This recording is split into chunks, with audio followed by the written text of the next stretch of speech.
Hey everybody, welcome back. Today we are going to be talking about palm reading on culture and superstition.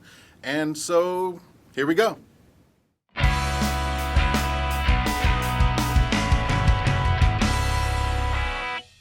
All right, so welcome back. Today we are going to be talking about palm reading and fortune telling, mostly. We may get into numerology, but it'll depend on the time.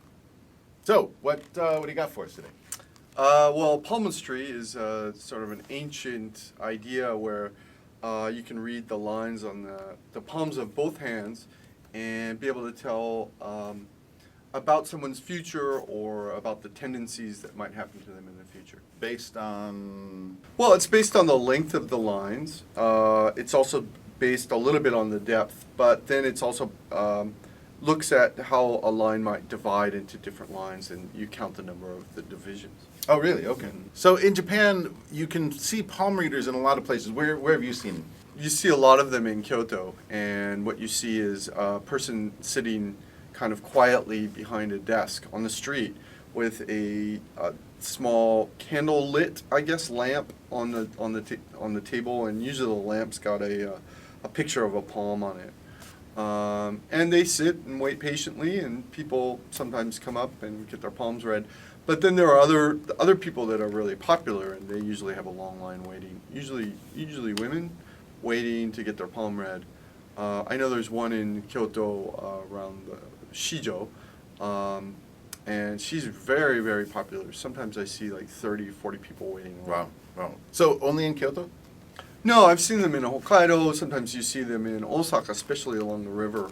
Usually they come out at night and they sit there and they wait patiently. But I've seen them everywhere. So you do see them near stations, and you see them in older atmospheric areas of town, places, date areas, wherever there are going to be a lot of people walking by. So not so much out in the suburbs, but you can still see them even in town here, down by the station occasionally. We both came across this website today that had a very interesting story. What did you find? So what we both found is that there are plastic surgeons now that are willing to change people's palms, the lines on people's palms, in order to improve their life situation or give them a happier marriage or something like that. Or with the idea that people's fate can be changed through plastic surgery. Guess what? There's almost a kernel of truth in that. Almost. Well, I guess if you're thinking about placebo effect and things like that, I mean, who knows? I mean, how far does the placebo effect extend into people's lives? So when I was doing the research for this, I came across the same story, and I decided to do a search for the website for the clinic to see if it was an actual place. And lo and behold, it is up in Shinjuku someplace. I couldn't find any advertisements for palm adjustments, although they did have a category of other. So they probably do it. How many people have had this? Well, the doctor reported last year that it was something like 40 people or 40 plus people had already had the operation, and he talks about how he's got to purposefully kind of scraggle his knife work in order to make the lines of the hands authentic, I guess, for lack of a better word. Yeah, so I want you to keep in mind one thing. There are 120 million people in Japan, and over the last 2 years, this clinic has performed this operation 40 times. So I am sure that at some point there will be, it's a fad. 40 people out of 120 million is not a fad. It's not a fad. It's a blip.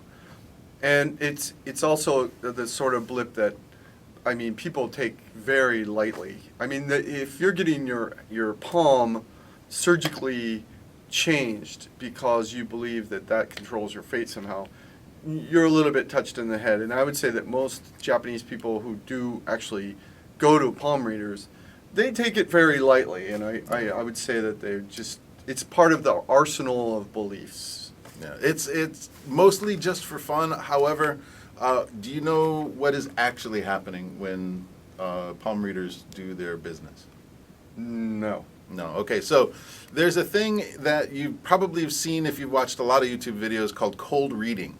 And what happens, it works really well if you can maintain contact with the person. So if you're holding their hands, you can subtly take the pulse and get a little bit better feel for which are hits and which are misses.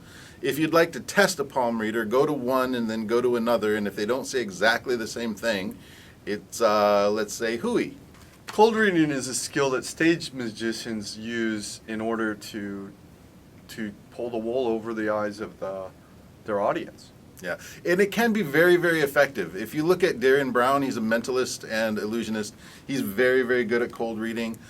There are a lot of those people out there, and you know, they make money, they make a living off it.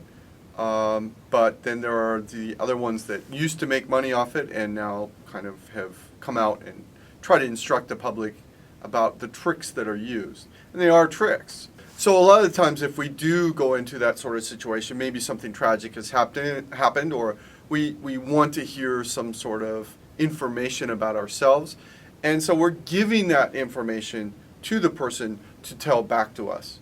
So we're going to wrap up palm reading here. Are there any other variations on this that you can find in Japan without going into too much detail? Well, there's face reading as well, and face reading is kind of looking at the lines or the structure of the face in order to talk about or to tell the person about their business acumen or whether or not they're good at relationships and different things like that. And the other one that I've heard of is reading the bumps on your head, and not like the Bugs Bunny version.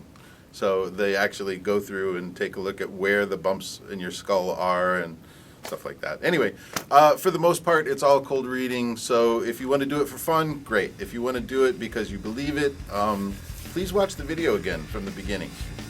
It'd be interesting to hear people's ideas about palm reading. Absolutely. So if you've ever had your palm read, please leave a comment in the comment section down below. Don't forget to share and like this video, please. And put it up on Facebook or Twitter or wherever you hang out, and we'd appreciate it. And I think that's it. Next time we're going to talk a little bit about numerology and then some other stuff. All right. See ya.